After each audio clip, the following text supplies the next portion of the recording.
The Independent Electoral and Boundaries Commission will have spent 19 billion shillings by the time the forthcoming general election is done. This places the country's election among the most expensive in the world.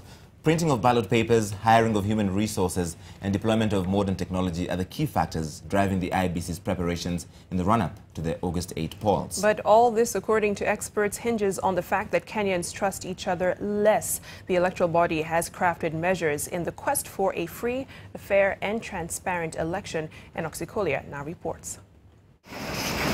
Despite controversy, the printing of ballot papers by the Dubai-based Al Ghurair firm was expected to begin on Saturday.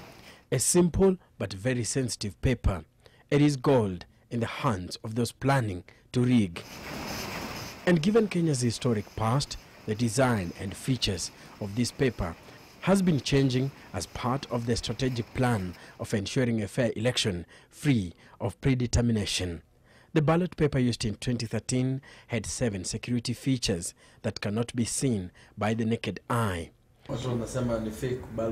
Using a UV light, NTV managed to highlight these security features that prevents production of counterfeit ballot papers. Under the light, we managed to see the IEBC generic watermark and 2 pink-colored UV security features that appear in stroke form. The ballot paper cannot be copied. We tried out, and this was the outcome. The paper has an anti-copy feature. What appears as lines separating names of candidates, party symbols, and the voting spaces are actually a security feature that can only be seen through a magnifier. On the ballots to be used in August, another feature will be added. Because of the fear that somebody can go to River Road and photocopy something. I wouldn't say for sure, but I can almost bet that our ballot paper has more security features than money. When you have this number of security features, they come with a cost when it comes to a ballot paper. From the 90s to the 2000 up to 2009, we used black boxes. Completely versatile, can be used over time, but everybody placed their hope in a transparent box. So, of course, that means from an election management body, you have to change the type of box. That's a cost. If the tender awarded to Al Ghurair by IEBC is not quashed, the electoral body will be spending 2.5 billion shillings to have ballot papers ready before the 8th of August. This placing Kenya's ballot paper among the most expensive in the world. To spend less, IEBC could have explored local firms as it happens in Ghana, South Africa, and Rwanda. De La Rue money printing firm has the capacity to print the papers, while one local firm, Elams, has consistently participated in the tender. Do you foresee political players in this country agreeing to have ballot papers printed locally? We would like to see a situation where we do not go abroad to print, because we would like to see people, that money being given to Kenyans. But have we reached that level of trust? From a commission perspective, we are not yet there. But we hope that it's something that we can achieve as a country. It's two-way, that we in these responsible institutions must be seen to be fair, and then the other citizens also will trust us and things will be okay. The genesis of Kenya's extraordinarily high cost of elections can be traced to 1992, when Kenyans demanded for an institution devoid of the influence of the executive following the return to multi-party democracy. From 1964 to 1991, elections were a function of the government, and district commissioners were returning officers.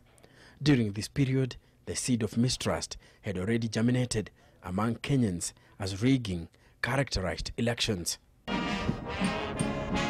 But the heaviest blow to Kenya's election management came in 2007 after then-President Mwai Kibaki was declared the winner despite open irregularities. An outcome ODM candidate Raila Odinga disputed. You and I know what has happened in the last election.